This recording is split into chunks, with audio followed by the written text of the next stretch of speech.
Oke, Assalamualaikum warahmatullahi wabarakatuh kepada teman-teman pejuang CSN 2021 yang saya banggakan.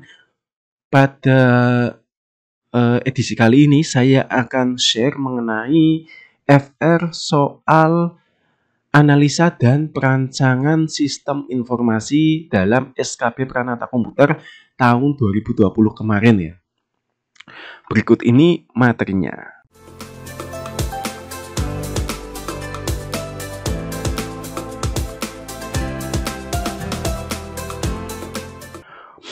Oke, di sini sudah tampil ya materi lengkap SKB Pranata Komputer, materi analisa dan perancangan sistem informasi.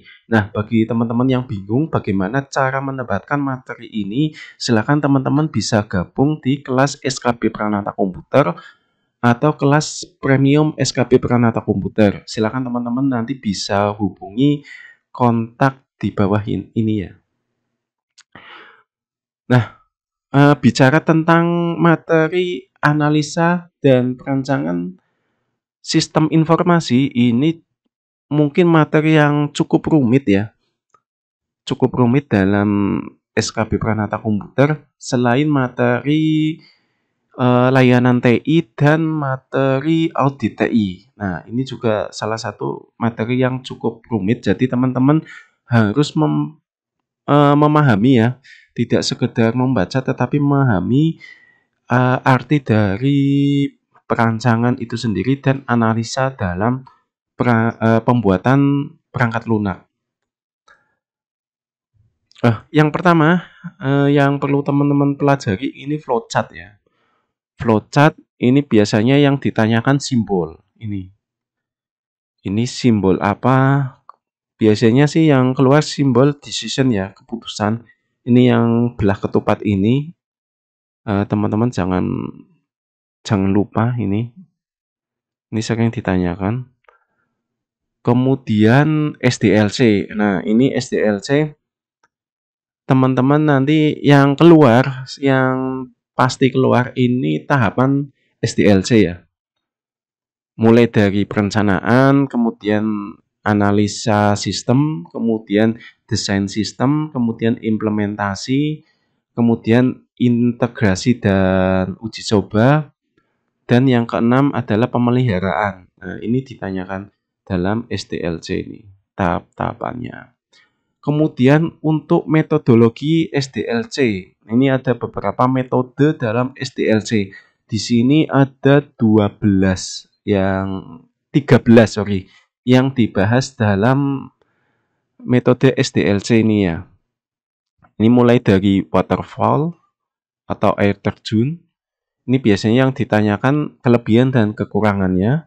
Kemudian metode iteratif, pengulangan, metode spiral Bohlem, kemudian metode air terjun atau fountain, kemudian metode Rapid Application Development, kemudian metode Build and Fix Development, kemudian yang ketujuh metode Synchronize dan Stabilize, kemudian metode Extreme Programming atau XP, kemudian metode Agile 10, metode V-Model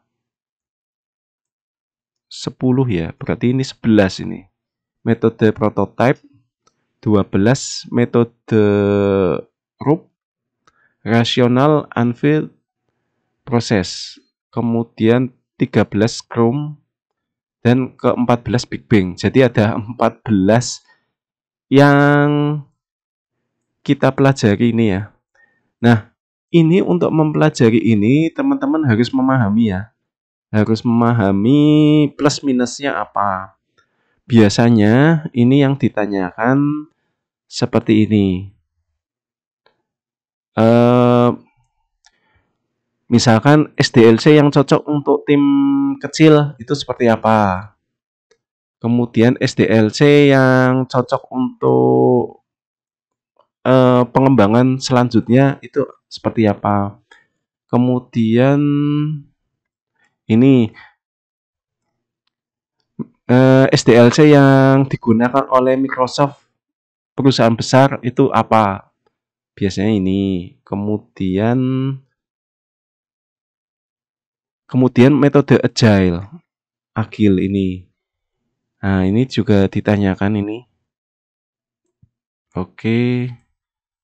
Seperti itu ya, yang teman-teman perlu pelajari, jadi ada banyak.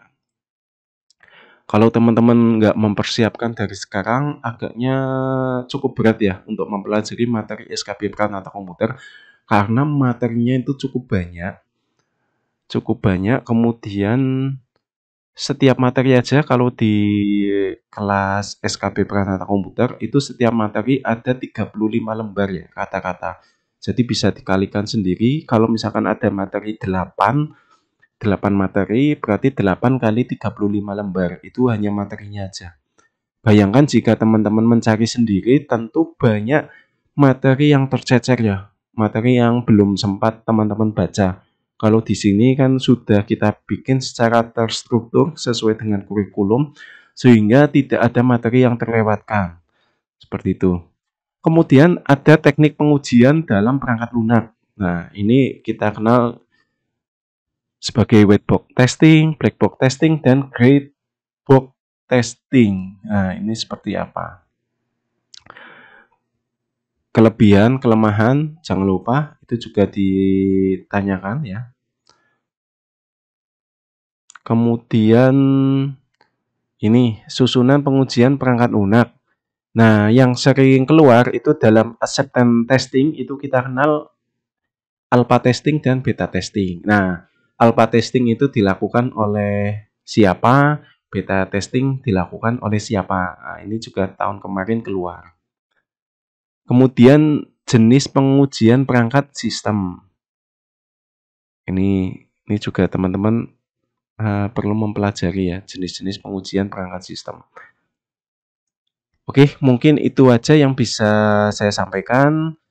Semoga bermanfaat ya bagi teman-teman yang ingin bergabung dalam SKB Pranata Komputer atau SKB Premium Pranata Komputer bisa menghubungi di 0889 0205 6460. Oke, saya doakan semoga teman-teman bisa lolos SKB Pranata Komputer dan seleksi CSN 2021 ya.